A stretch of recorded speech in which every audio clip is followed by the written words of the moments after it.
University. And I'm really very happy to have Professor Chung Sae Won back to the EU Center of Korea University. He was serving the Secretary General of the EU Center for several years before he joined the Pukyung National University in the beginning of this year, so April of this year. And he's an expert on EU perceptions in Asia Pacific, and especially he will talk about the EU's perception globally, right? So I hope we have a very constructive and very interesting discussion. Welcome also students from Pukyung National University. We have Jean Jung-bin. We have also a Vietnamese student, Don Nguyen, and some others I cannot recognize the names here. However, it's a kind of collaboration between Seoul and Busan and the Korea University and Pukyung National University. And I'm really happy to have this special lecture provided by Professor Jung. Professor Jung, why don't you start? Thank you very much for coming. Okay, thank you very much, Professor Park, and thank you very much in Jean Monnet EU Centre of Excellence at Korea University, and also KFG, KUG GSI's GPAS Europe program. And thank you for having me as a speaker of this privileged lecture series today. So talking about EU's global perceptions. So I believe my students here in Busan, and also you must be in the middle of the final exam as well.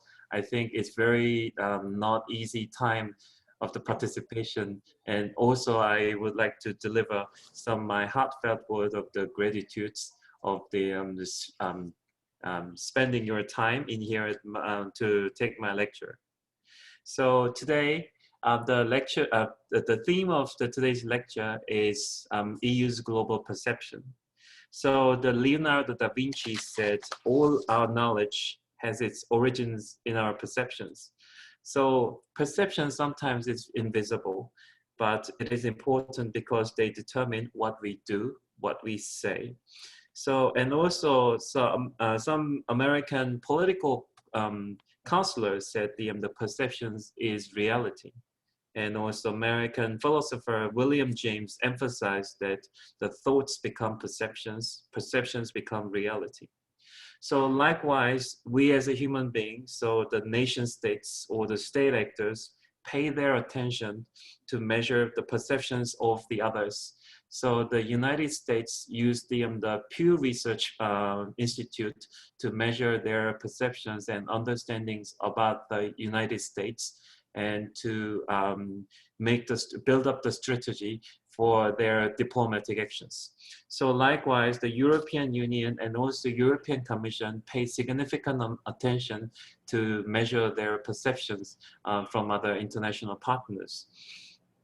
So it seems perceptions is invisible, but is quite attractive one, like the magnets. So so today I would like to talk about introducing what are the perceptions and how it is important and why is it significant. And we're going to look into more detail by some case example study. Okay. So today's lecture overview, I would like to ask questions by having the one question by one slide, and probably we can kind of try to think kind of interactively. So if you would like to have some comments or questions, then you can interrupt at any time possible. But for kind of the effective and active discussion, we can kind of put at the end of my lecture today. So I would like to ask three major questions. What are the perceptions indeed? So sometimes we learn everything through perceptions. When we see, when we taste, when we touch, when we experience anything, then we will build up our knowledge.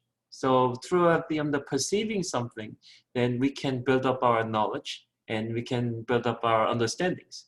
So then we would like to understand this cognitive or psychological process, and why these perceptions are important in terms of interpersonal relations and also international relations. And we will specifically look at then how they investigate perceptions and what other some renowned scholars claim that perceptions are important in the context of the international relations. And also we will look at the example cases. So it is mainly conducted by the Korea University EU Centre, so led by Professor Sung-won Park. Then we joined the one of the multinational project of the EU Global Perception. So it's led by the PPMI from Lithuania and Free University Berlin from Germany, and also National Center for Research in Europe from New Zealand. They led this multinational project in 2015, and we will look at some representative results. Then we can talk about that by examples, and then I will ask two questions before as a finishing sign of the lecture. So why? So perceptions are that important that I will kind of re-inject the ideas of importance of the perceptions, and then what could be the possible suggestion for the now what? How can we kind of go anything further than to for the development of the perception studies? And also we can get some constructive discussions by having the Q&A, and then we can kind of provide some insights, and also we can share our understandings, and we can build up possibly better studies of the perception studies future. Okay. So when you think about the perceptions, so it is a process of in which individuals organize and interpret their sensory impression in order to give the meaning to their environment. So as I said briefly before, then you can think that the perception is kind of the understanding process. So how we understand the world and how we understand our community. So it is based on our individual interpretation. So based on using our senses, like when we see, when we touch, when we taste, then you can experience through the many different channels. By listening, then you can get some information and understandings, and then you can interpret that information. Then it will build up to your perceptions in your mind. So then when you think about the United States or China as a powerful country, and also when you think about some countries like developing countries like Thailand or the Cambodia or some countries in Africa are also the developing countries. So they have the lots of different images and understanding by looking at mostly from television or the media. And then also throughout your world geography or history class, then you can get some special knowledge of that country, so how they behave onto you. And some of us have some colonial past, like Vietnamese cases, have the history about the French colonialism, and also had the war with the United States. Then we have the special educational moments during your classroom. And also like us, most of us in this classroom from Korea, so virtual classroom. So most of us are educated about how Japan treated us. Then we have the special perceptions throughout our history class. Then also we can, when we look at the special TV documentary, then we understand the word specifically by using this cognitive or sensory impression to understand the world affairs.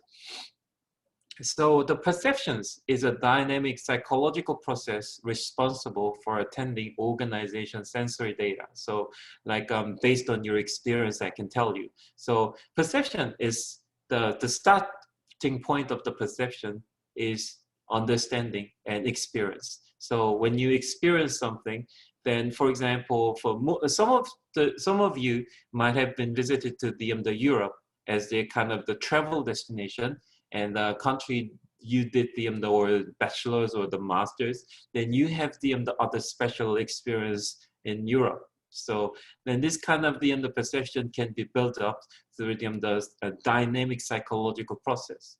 So perceptions is about how we view and interpret the event and situation in the world around us. Like, wise actually we have the special perceptions of the Japan, and also the Vietnamese will have the special perceptions of the France or the US, then or China. Then you have the many different type of the global affairs we can understand through the perceptions. So everyone is said to have different perceptions. So actually none of us have the identical perceptions to certain subject. It is very interesting stuff we need, because our cognitive process looks like same, but not perfectly same, not perfectly identical, as we are different individuals. So we have the very different thinkings about the other countries and other global affairs. And also the same applies to the other persons or other objects as well. When you look at these picture below the PowerPoint, then you can see someone sees this number as 6, and the other sees this as 9. So this is kind of the difference in terms of the perceptions. So because we understand very differently. Okay, I think I need to erase that. So perception pyramid. So how can we build perceptions? So perception influences from what we think. So actually perception is a build-up through the thinking, saying, and doing. So based on this pyramid, the perception is built through this dynamic perception process. So when you thinking of the stages of the perceptions, then there are 3 stages that you can see. The first stage is attention and selection. So attention is the process of choosing what you want to focus your attention on. So especially for most of us in here, probably you love Europe and European Union, and as I do, but I'm not very sure. So, but most of the Korean public generally perceive the United States or China important global actors in terms of dealing with North Korea. But also European Union also has a strategic approach in dealing with North Korea by imposing some sanctions. But which global actors or the nation state do you pay more attention on? So it is kind of it depends on the scale of your perception. The stage 2 is about the organization. So organizing information into understandable pattern.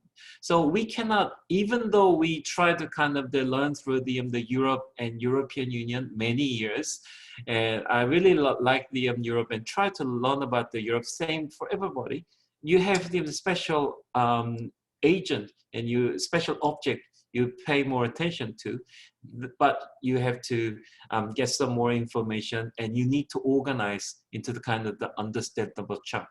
And also as a graduate student, of international studies, you will have the certain object of interest, like some students would be interested in the relationship with the Vietnam and Korea, and some students would pay more attention to some interactions between India and EU, and there are lots of the combination there. But when you have the perception of the global actors, then the stage 2 is about the organization. Then do you have any patterns to understand them? So some people use the lens of politics to understand the European Union, and some people use the lens of the politics or the international communication to get to the understandings of the European Union.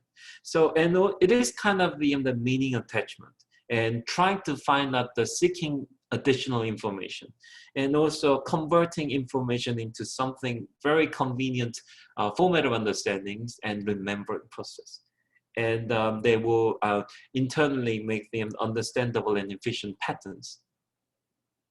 And the next one is interpretation. So we assign the meaning what you have perceived. So actually, when we have the certain perceptions of something, so when we have the European Union's importance is mainly visible in its economic affairs. So they try to kind of pay more attention to the possible contribution to strengthening the EU-Korea global trade affairs, and also what are the possible tasks that could be the another interpretation. And also based on my perspective, so I'm not economist and not area studies perspective. So when the economic power is great, but I'm kind of feel sad about the why European Union had the relatively invisible political power existing on the global affairs.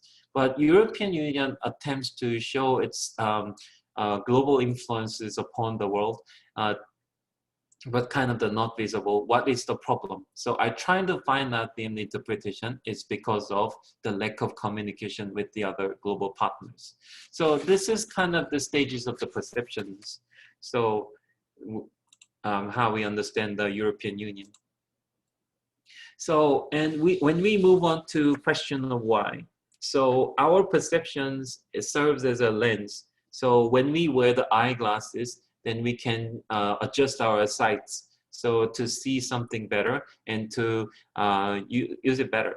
So well, like the eyeglasses, that we have the cognitive frame to understand the reality of the certain global actors. So the messages we send and received are filtered through this lens. So when we understand something about the global actors or the global institutions, then we sometimes use the instrument as the volume, academic volumes, or professional journals, or maybe media articles on the European affairs to understand the EU affairs and so on. So we gain our understanding from this cognitive process. The perception is in the mind of the receiver. So actually it remains subjective rather objective. But we cannot say it's kind of this is the kind of the objective perceptions of the European Union. So because the people tend to think about something as very subjective based on our own understanding. So when we have the personal experience to live in Europe for 2 or 3 years, then you will have the different scale of understandings or the perceptions of Europe or the European Union by yourself.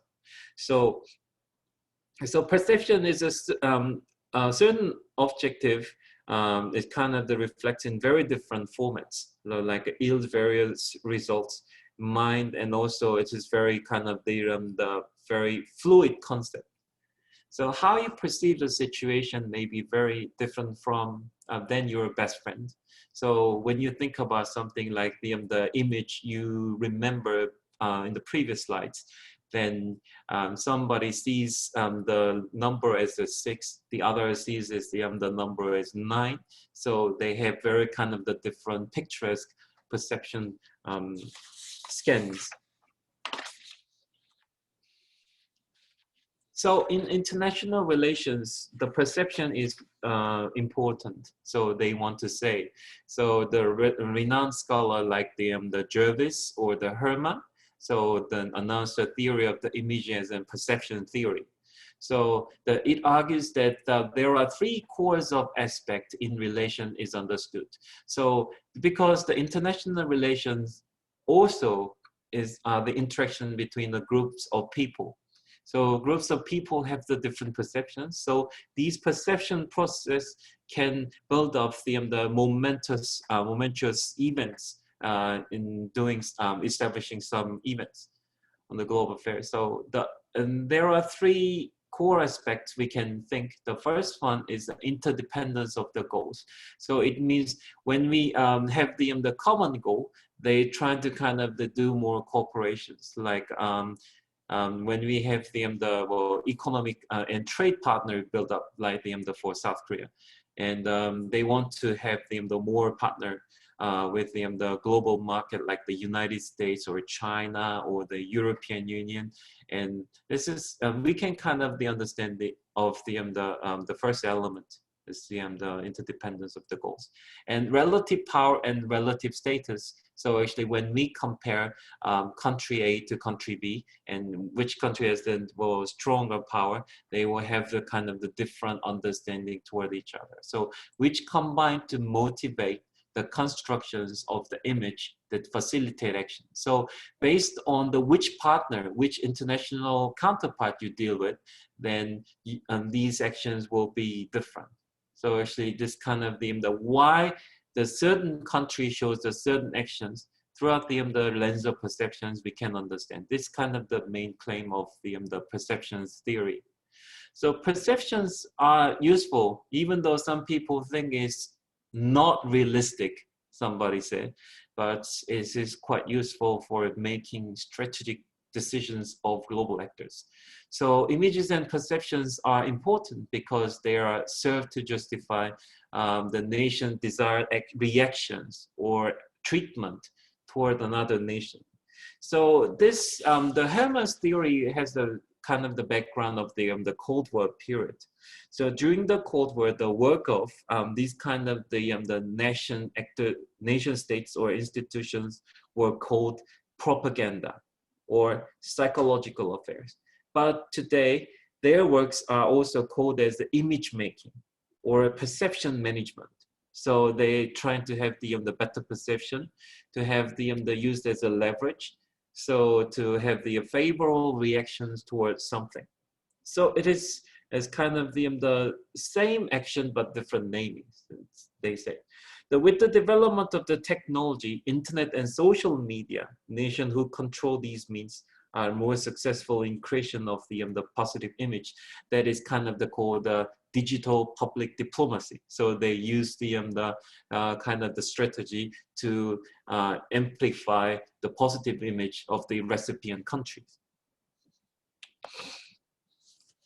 So, and also we can kind of clearly see throughout the perception process of the social media, like the Donald Trump, even though it led to the negative consequences. But or likewise, and every politician has its social media account to disseminate their interest to the potential audiences. So they also do that. So this type of the perceptions is kind of became reality thanks to the advent of the social media. Professor Chung, sorry for interrupting. Okay. We have only 20 minutes to go. Okay. So could you shorten the introduction and go to the main body of your presentation? Okay. So yeah, main the case we're going to look at is what determines the images of the perceptions. So we're going to look into the example cases. So we will kind of briefly share the main results for the next 15 minutes, and we will wrap up in the next 5 minutes. We can get the Q&A session. So example cases that we participate in the 2015 under the PPMI group, the Public Policy Management Institute and National Center for Research in Europe, and NFG group from the Free University of Berlin. And also we looked into elite public media perceptions of the European Union. Then I would like to share the main results of this project, the global perspective. Then the countries of the coverage is about the European Union's 10 strategic partners, but now Russia is not strategic partners at the moment, but at that time they were strategic partners. So in terms of the visibility, the team used the percentage of the people who do not know or can't answer the question of the EU as a useful proxy for awareness. So it means then kind of the lack of awareness. So you can have the question either you do not know or cannot answer. So actually the percentage of the do not know or cannot answer, that means EU is still lack of visibility. So very ambiguous for some people. Like the cases of the Japan, US, Canada on your right-hand side are the most three prominent countries, and respondents could not properly answer what is the European Union and how European Union is positive, negative, or neutral. And also relatively, China, Russia, Mexico has they can show either positive, neutral, or negative. So this kind of the thing to show the ambiguity of the European Union. The second one, the major sources of the European Union. When understanding international actor, then we mainly use three major sources of information. The first one we can look at is obviously the television channel. This is the very obvious sources of information. The second one is online media these days, and thanks to the high-speed internet and also internet speed available, so we can understand the European Union through online media. The third one is now Facebook, Twitter, and others like the social media, the kind of emerging source of information.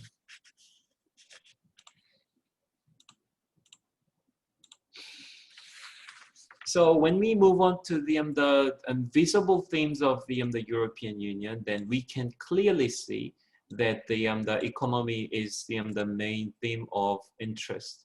So then we can, except for the Japan and Mexico, then all of the country pay attention to their EU economic affairs. So actually Japan, Mexico, and USA pay their attention to the political affairs. And but even though they kind of put politics first, but economy still comes the second important aspect, and it's second important visible theme of the EU and the European Union. When you think about the most recognizable EU and European country institutions and people, that means what are the important actor of the European Union when thinking about the European Union. Then PO stands for the public opinion, MA stands for the media analysis. In the eyes of the public, then France, Italy, Germany, the main three EU member states are the most visible actors. So the media analysis, they have the Greece, Germany, and UK are the main actors itself. Then when you kind of briefly remind myself of the doing research, and during that time of the research, they have the Greek bailout negotiation with the European Union and Greece. And also UK had the mood to leave the European Union. So these type of the crisis were the main determinant causing the high visibility of the media text. And institutions-wise, then the public opinion interest in the economic power, like Euro and European Central Bank. And European Parliament comes the third. And media analysis, same as, but a little bit different, but a major prominent image is the institution is the European Central Bank. The second one is the European Commission, then European Parliament.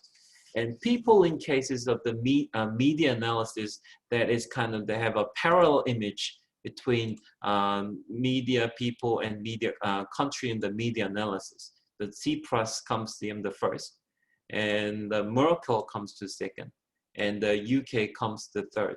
So I think it's these people are the representatives of the countries. So it seems very kind of similar in terms of their representativeness. So in terms of the EU actorness, then we can say the most, the common descriptions of the EU then they have some countries say they are strong in terms of the strength. In Brazil and South Africa, they emphasize the image of the strength in their public opinion. But well, these type of thing is adjective about them, explaining about the European Union in terms of its strength. But well, you can say most of the country, they think they are multicultural or modern. But in cases of the Russia, there is very also something interesting actorness. There's a kind of the adjectival descriptions of the European Union that is a hypocritical. So I think is probably there is a context between the Ukraine or the other as kind of their eastern neighbor relations. So that there could be some implications on today. So in terms of the effectiveness is linked to the activeness. but it goes one step further and asks more specifically whether the EU is perceived as being successfully performing well in the fields of on the certain issues. So whether do you think as the EU is effective or not? So as a proxy for the EU global effectiveness, the team asked how unlikely or likely the EU has assumed a strong leadership role in the world affairs 5 years from now, as well as how desirable it would be for the EU to take this role. Most respondents from these countries argue that EU leadership role in world affairs is still both desirable and likely. But Russia is kind of showing a little bit of the different. Then we can say it's outlier cases, with the 37.1% of the responding choosing to say EU's global leadership is somehow very undesirable. So Russia had the very negative, the high span of the undesirability here. I'm going to show you. Then here is the high percentage of the undesirable, very undesirable, somewhat undesirable. So they have the negative understanding, the perceptions towards the EU regarding its leadership. Okay, next slide.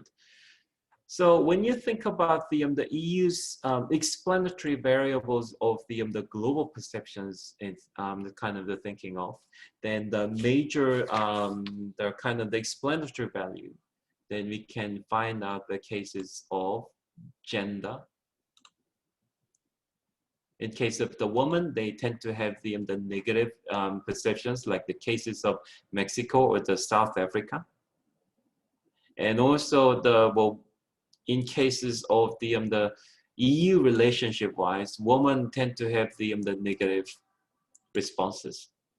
And when they have the ages are older in cases, they have the positive perceptions.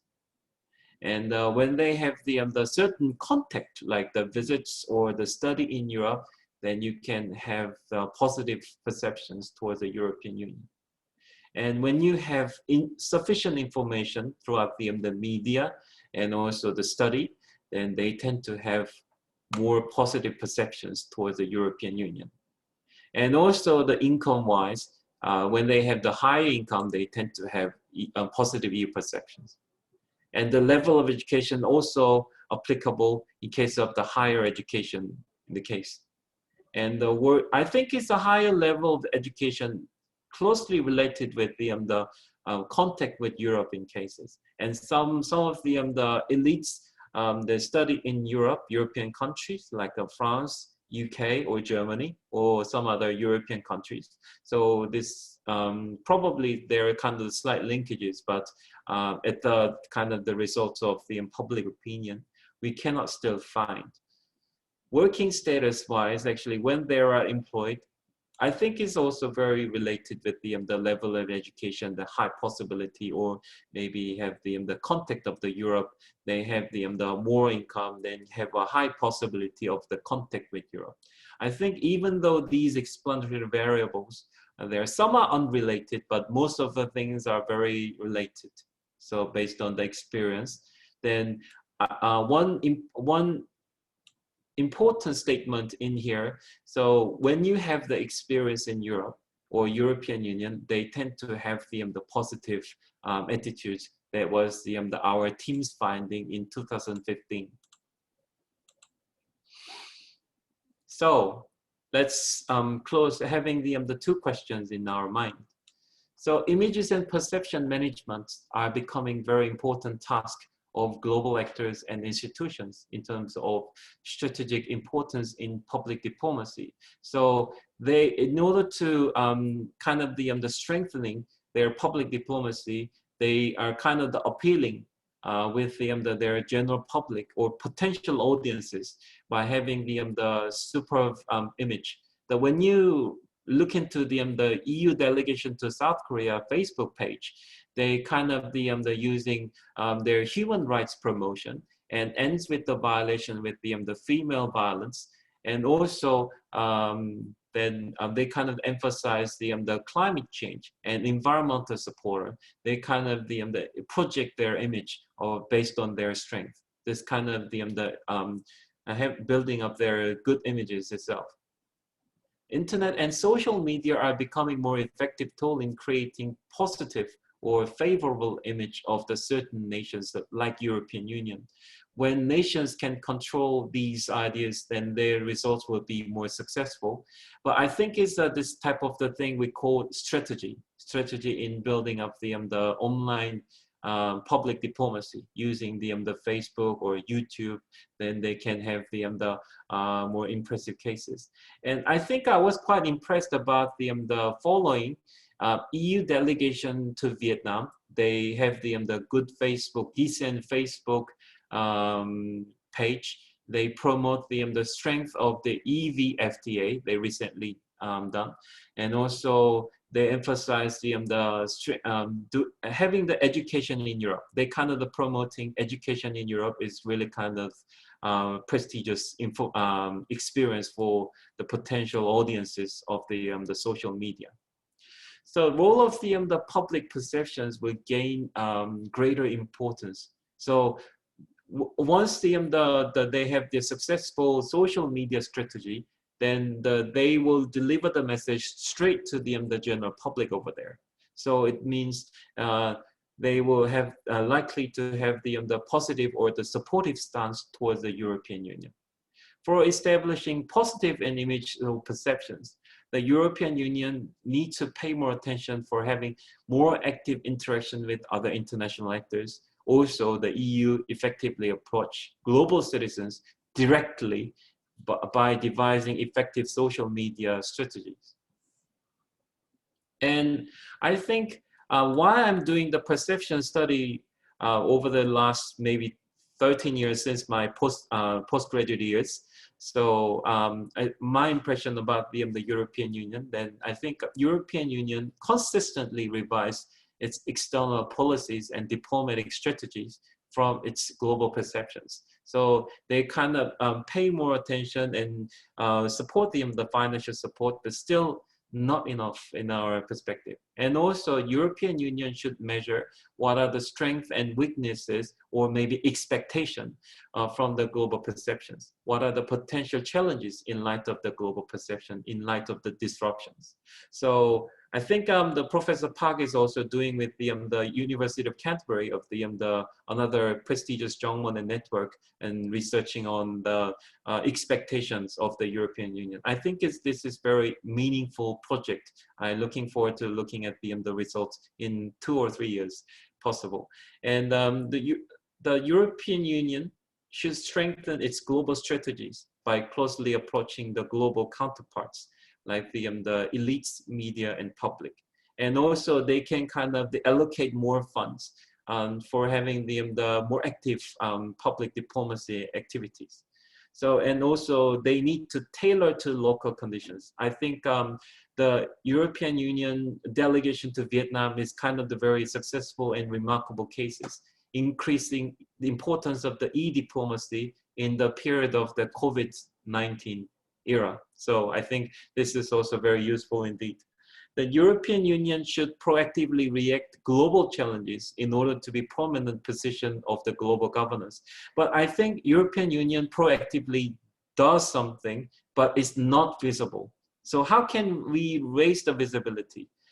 I once talked with one of the press officer of the EU delegation to Korea.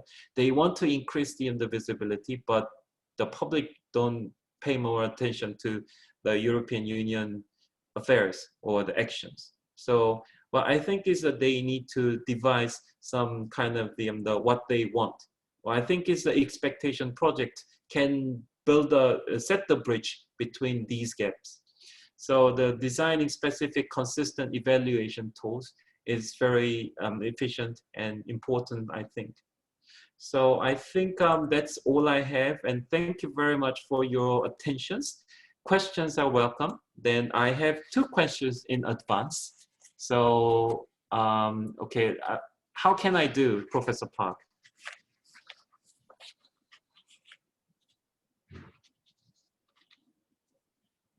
So can I answer these 2 questions first, or we can? Which questions do you? I think you can answer the second question first, because the first question, the questioner is not present.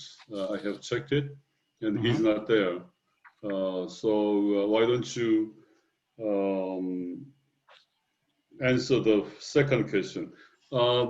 Probably Abhinand is here, so he can directly ask you the question. Abhinand Tiwari, why don't you turn on your microphone and have a discussion with him? Hello, Professor Chung. Okay, hello. Yeah, thank you for the presentation. And yeah, your main theme was regarding perception. So when the Brexit happened in 2016, the general perception was that the UK will be suffering economically and politically. There was a pessimistic perception, right? Generally, but we are in 2020 now. The Brexit already happened in January 2020. And before the COVID-19 pandemic, we didn't, personally, I haven't found any signs of recession in the UK. So what, according to you, what is the reason behind this, and what do you expect the global perception of EU after Brexit and after the COVID-19 pandemic? Thank you, Professor. Okay, thank you very much. Can I call you the Tiwari or Kumar? Kumar. Okay, Tiwari. It's up to you, Professor. Okay, well, thank you very much for asking questions. And in terms of the EU perceptions before and after Brexit, and me and Professor Sung-won Park covered the article, then there was special issue, I know it's not a special issue, in the academic volume. So we looked into how the perceptions have changed before and after Brexit. But we regard the Brexit as one of the crises or the challenges of the European Union we face. And also most of the articles, they kind of have the consequences, what possible economic or the trade consequences we might face. So this is kind of the general perception. And I think it's Brexit has the very much like the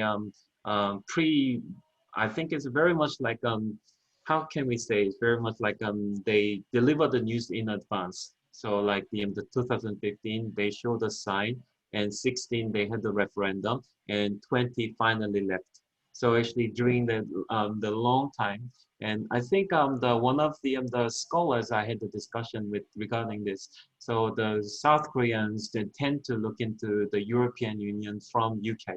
So actually because possibly they kind of the British centered. So because of the language, I think. But I think it's the COVID-19 pandemic global perception change. But COVID-19 also had the significant, how can we say, the areas of the perceptions.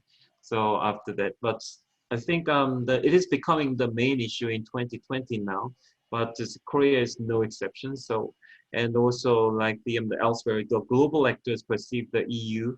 So the main thing you need to remember is the EU strategic partners perceive the EU, the actors which faces lots of the crisis, the multiple crises. So what type of the crisis? Then the element of the crisis can be changed throughout the time frame. But I think it's very much like the buzzword seems like. But I think what we can say is a perception is very resilient, and for the distant partner like Korea, we don't kind of put very close interaction. So we don't kind of blame the European Union's Brexit. So we don't kind of put the responsibility. We don't ask the morality. So we don't kind of we're not kind of being judgmental. The UK is bad or EU is bad, but well, some elites have the different perception, but general public or the media, they kind of the interest in the showing the EU's challenges. EU have the crisis. What are the implications? What next for Korea? So this is kind of the what public generally pay more attention. And also, when you think about the difference between general public and media and elites, they have the very different scope of the perceptions.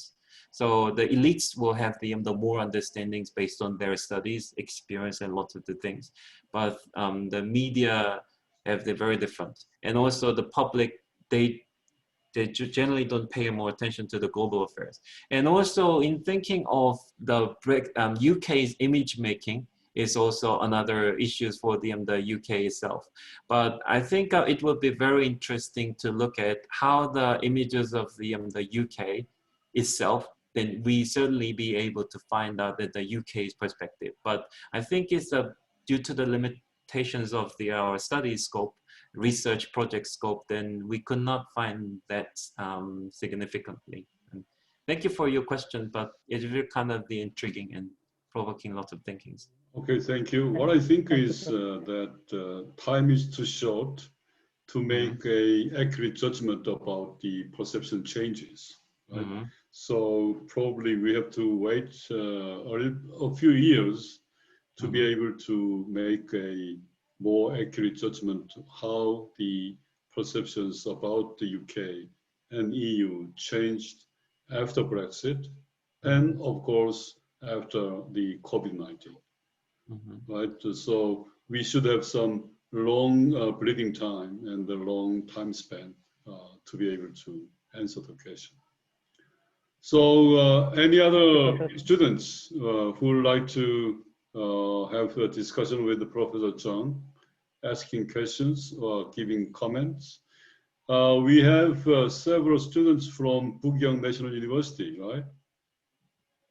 So why don't you have this opportunity of discussing with Professor Chung. Any other questions? Anybody from KU, Yes, I have a question. Matthew Kyoko? Yes, my name is Matthew Kyoko. I'm a PhD student at Pukyung National University. Okay. Yes, I wish to ask Professor Chung, what about the EU's perception on regards to international migration? Okay. EU perceptions on the international migration. Okay. I think, well, I was quite lucky to answer your question, Matthew, anyway. But within our project, so we didn't cover about how EU perceive the others.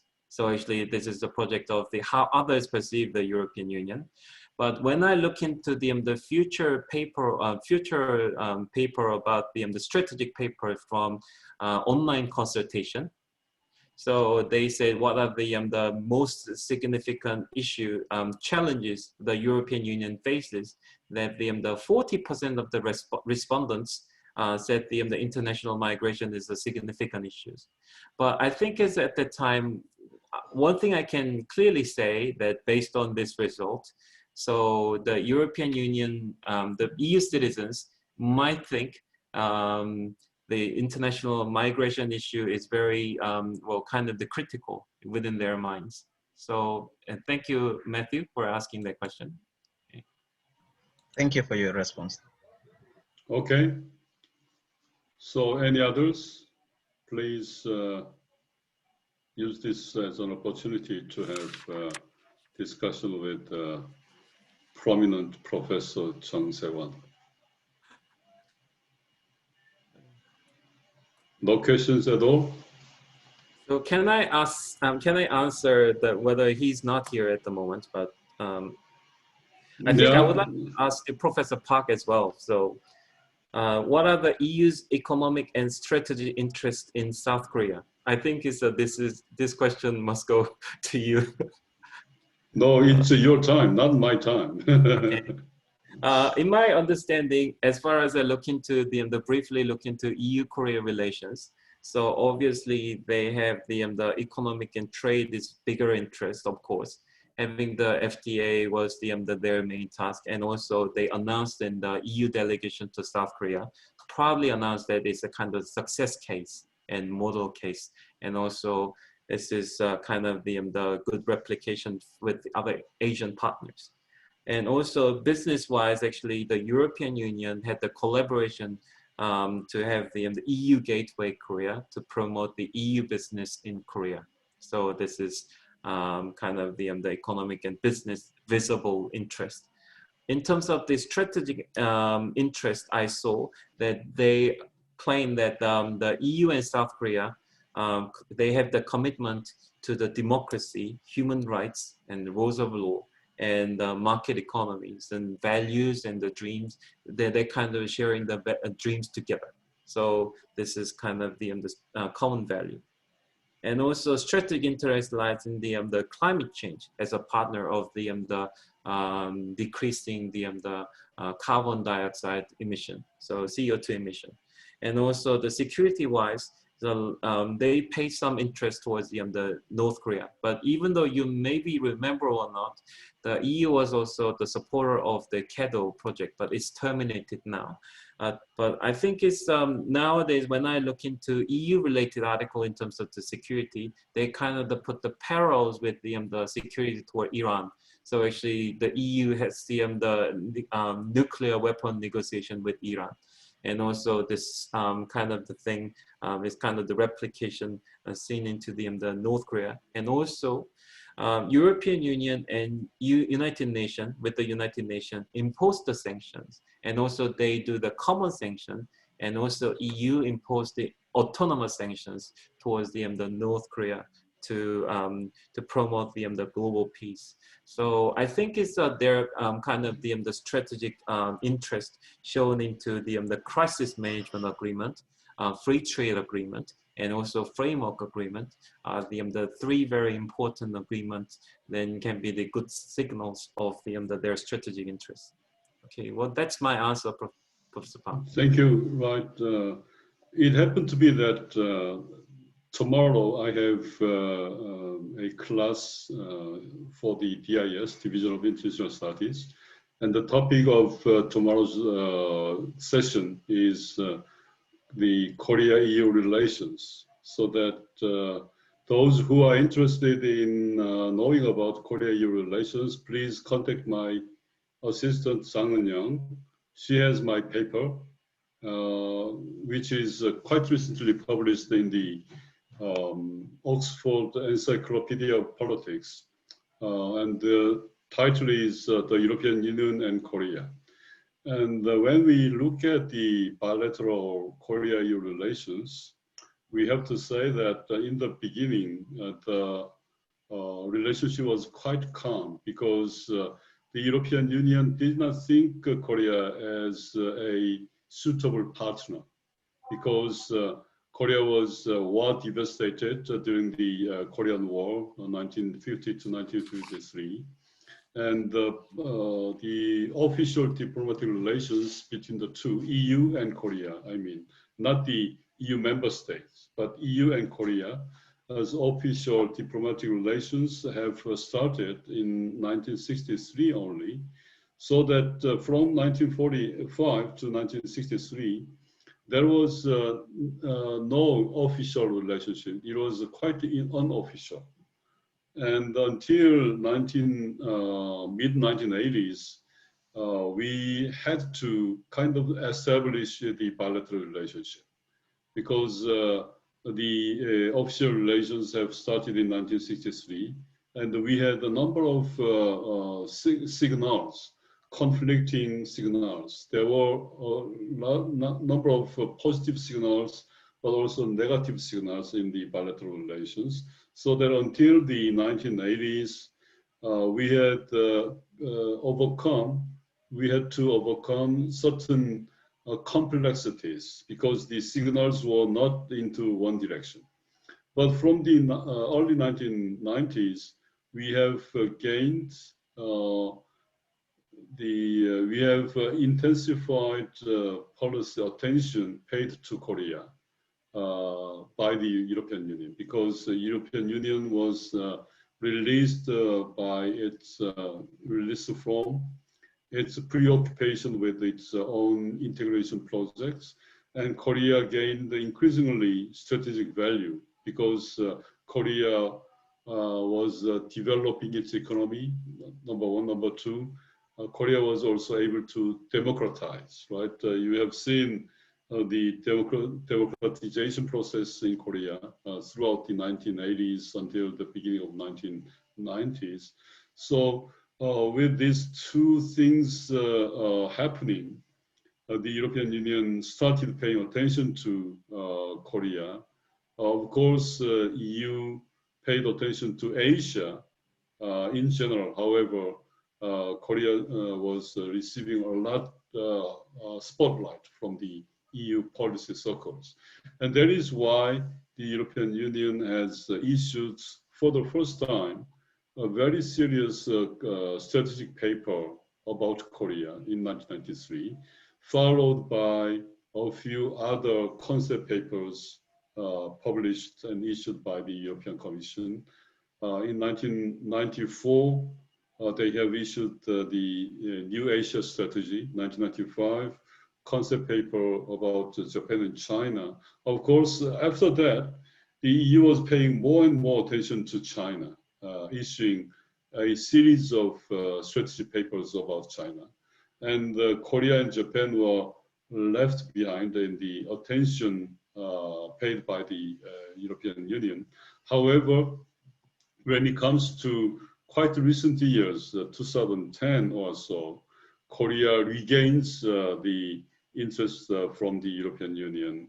And Korea was the first country in Asia that was able to negotiate quite successfully the FTA, as mentioned by Professor Chung.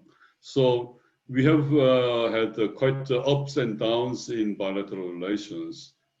It is quite sure that the European Union is interested in economic aspects of Korean or the markets of Korea, because the market is quite sizable and the market is quite liberalized. You cannot find this kind of dynamic, liberalized, sizable market in Asia. China is quite big, however, it's not so much liberalized, right? And Japan is also big, but Japan is not dynamic as Korean market. So you have had this very sizable, dynamically developing market. That is why they have chosen Korea as the first FTA candidate in Asia. Right. So much for the bilateral relations, because we have lots of things to discuss, but the time is exploding then. And this is not my time, as I told, this is Professor Chung's time. Okay, thank you very much. Perceptions, we have at the moment more than 25 students and participants here. Why don't you ask some questions to him? No other questions?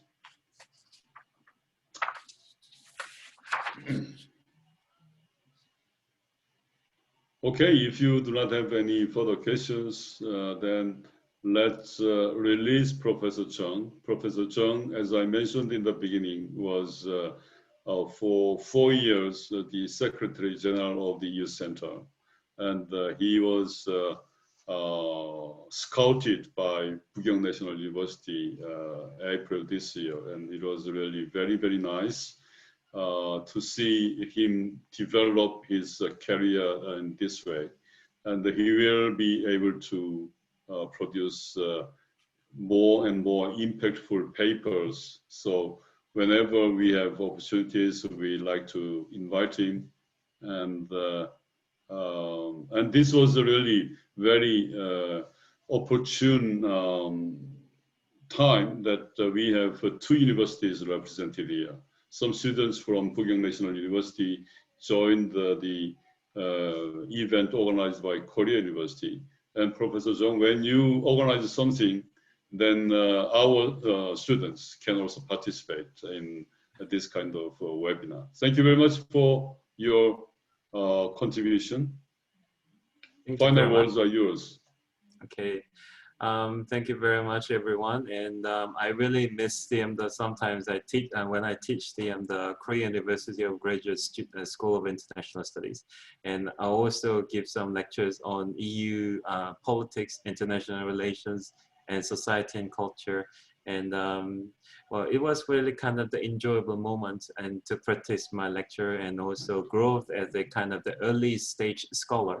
So I'm kind of also starter, the beginner of the European studies and international relations. So I think by having the more experiences, then as I'm really kind of very glad to give some contribution to EU Centre. So where I worked with proudly over the last 4.5 years, and it was great experience myself, and also EU Society is also still kind of I really kind of glad to have the Dr. Seung-Wan Yoon to kind of replacing my place, the managing this wonderful webinar.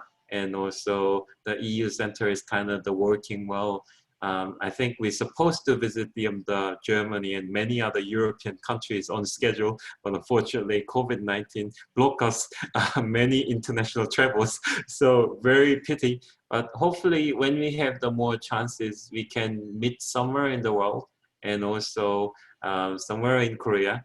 And possibly when we have the good chances, I would like to invite you all to come to nice and ocean city, Busan.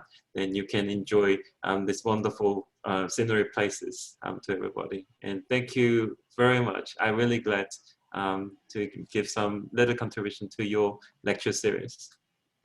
So ladies and gentlemen, it is the last word of this event. And probably this is the last special lecture we organized by the European Union Center at Korea University. And probably we can meet again next year, March or so, through these kind of events. And thank you for your attending this very interesting event. And I will promise that I will organize a few more from next year. Thank you. Thank you very much. Thanks a lot. Thank you. Thank you.